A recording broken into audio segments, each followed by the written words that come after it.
Alright, ladies and gentlemen, welcome back to the channel, man. Today we have a Toronto Raptors video for you guys. They are still decimated by injuries. What really sucks about this Raptors team is all season, it feels like they just are always somebody short. And most recently, it's been OG Anunoby. I was so excited for All-Star break for the Toronto Raptors because I'm thinking, all right, specifically these starters who are playing, all five starters, their average is 35 minutes per game, or technically before the break it was 34.8 minutes per game, and they're running like 7-man rotations every other game because of either injuries or just no production coming off of the bench. Well, they go out, they get Thaddeus Young, and it's like, all right, that's cool. For a first round draft pick, I mean, hopefully it all works out because, they did get Detroit's second rounder, so hopefully they only move back like 10 or so spots. But obviously, Toronto has a bigger plan, and that's really why I'm not worried about them. I'm not worried one bit, man. I made a video this summer saying Toronto my best video ever, actually, 80,000 views. Shout out Raptor Nation. Which reminds me, if you enjoy this video, hit the like button, hit that sub button. Raptor Nation, if we could get this video to 100 likes, that would be awesome. But I made a video this summer saying the Raptors, they're playing chess, man. They're not playing BS checkers. They're playing chess. No matter how the season turns out, the Raptors look phenomenal. And I'll take, the two games since All-Star break, they've been blown out by both the Charlotte Hornets and Atlanta Hawks, who are, in the play-in tournament. They're just having pretty bad seasons. Pretty mediocre, average seasons, not bad seasons whatsoever. But I guess maybe Atlanta, since they made the Eastern Conference Finals, I don't know. Yeah, they're below 500, so yeah, let's say they're having a bad season. It's been unideal, right? Obviously, the OG Anunoby injury news coming out right after break, that was like, well, damn, what the hell?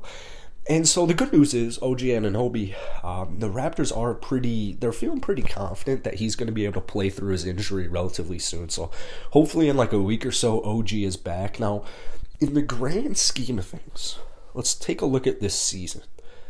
I guess in the short scheme of things, let's take a look at the season, because Toronto should make the play-in tournament.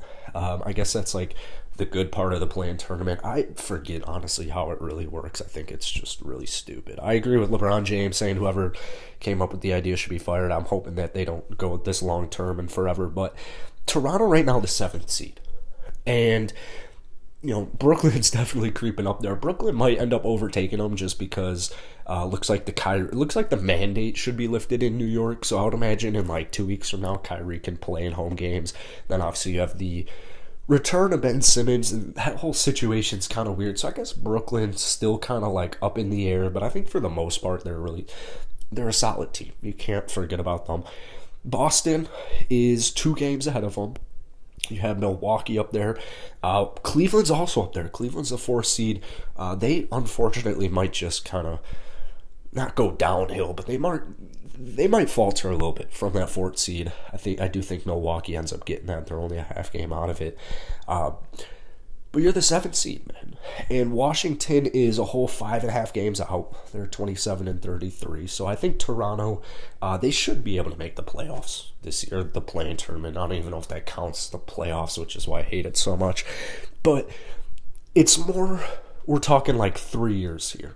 That's what we're talking about when we're looking at the Toronto Raptors. We're thinking, all right, 2 to 3 years from now, maybe not even 3 years, next season, the year after that, how does Toronto look? Because they look phenomenal.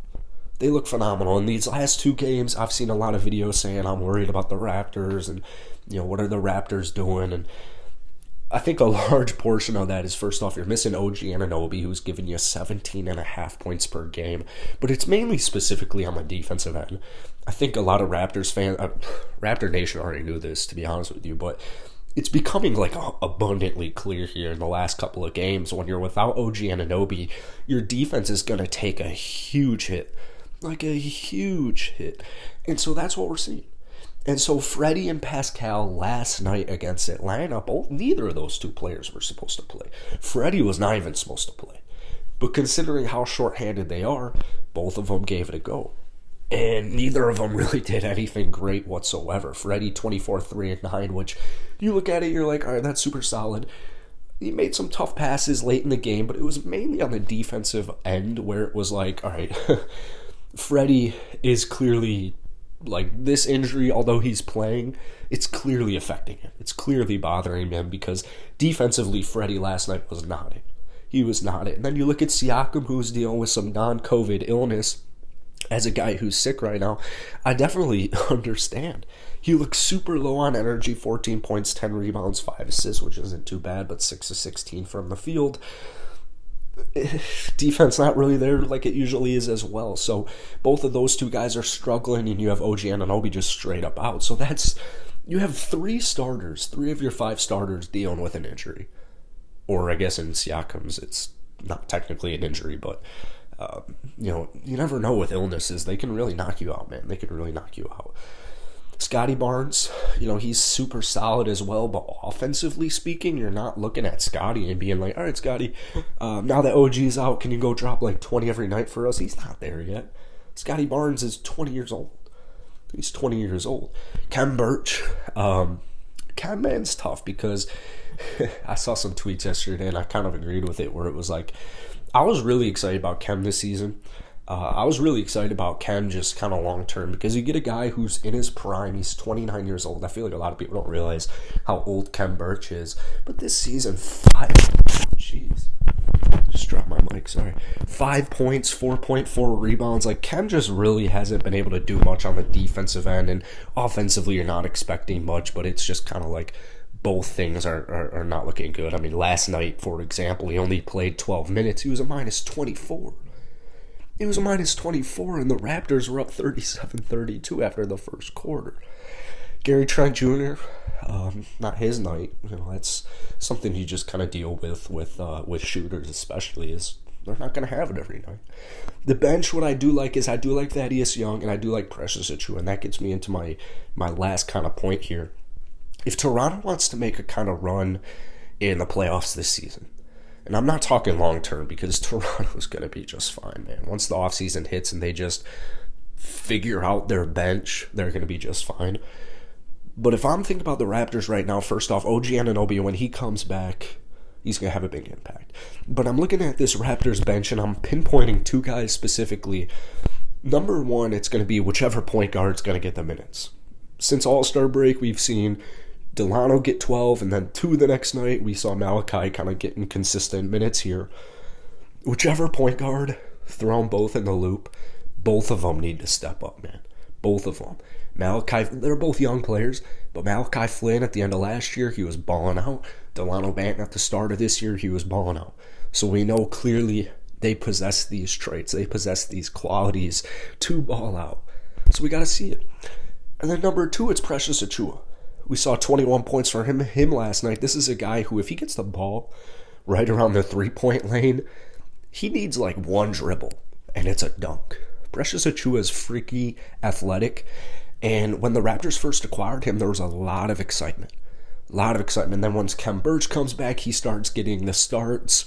He starts getting the minutes. Precious Achiuwa, he doesn't necessarily himself falter, but like the hype around him kind of falters. There should be plenty of hype around Precious Achiuwa. This is another young, promising asset that the Toronto Raptors have. So I think both of those 2 players, Delano Banton / Malachi Flynn, or both of them, and Precious Achiuwa, if the Raptors really want, because Thaddeus Young, he's going to be Mr. Consistent. The Raptors really want to make some noise in the rest of the season, those players got to step up. They got to really help this bench because, like I said, Thaddeus Young, he's going to help them. He's going to help them. We've already seen it. So that's it for today, man. If you enjoyed it, hit the like button, hit that subscribe button. I'll see you guys later.